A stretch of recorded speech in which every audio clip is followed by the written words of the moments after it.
పలు media channel ద్వారా గ్రామానికి సమస్య పరిష్కారం దొరికింది. సొలబొంగు గ్రామానికి స్కూల్ మంజూరు చేసిన అల్లూరు సీతారామరాజు జిల్లా కలెక్టర్ ప్రత్యేక అభినందనలు తెలిపిన గ్రామస్తులు సొలబొంగు గ్రామాన్ని సందర్శించి సమస్యలు పరిష్కరించిన ట్రైబల్ వెల్ఫేర్ విద్యాశాఖ అధికారులు. వీరభద్రపేట నుండి సొలబొంగు గ్రామానికి రోడ్డు పనులు ప్రారంభం. దీంతో గిరిజనుల ఆనందానికి అవధులు లేవు.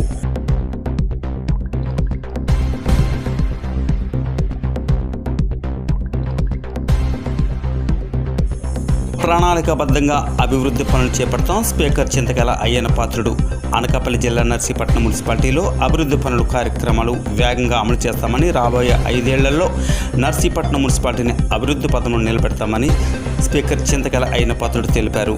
నర్సీపట్నం తహసీల్దార్ కార్యాలయం వద్ద 82 లక్షల రూపాయలతో కొనుగోలు చేసిన ఆధునిక చెత్త వాహనం ట్రాక్టర్ను స్పీకర్ చింతకాయల అయ్యన్న పాత్రుడు నేరు ప్రారంభించారు.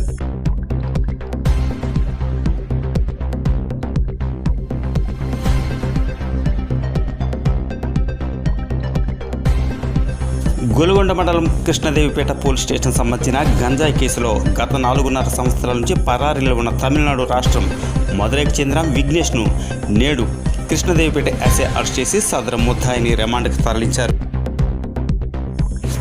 రోడ్డు ప్రమాదంలో వ్యక్తి మృతి. అనకాపల్లి జిల్లా గొలుగొండ, కాకినాడ జిల్లా పెద్దాపురం ప్రాంతానికి చెందిన షేక్ జాన్ బాషా నర్సీపట్నంలో నివాసం ఉంటున్నారు.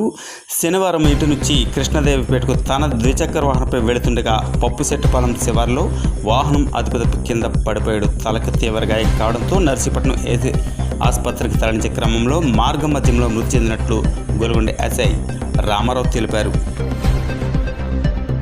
నర్సీపట్నం మాజీ శాసనసభ్యులు గణేష్ ఆధ్వర్యంలో అనకాపల్లి జిల్లా స్థాయి సమావేశానికి హాజరైన నర్సీపట్నం నియోజకవర్గం 4 మండలాల పార్టీ ముఖ్య నాయకులు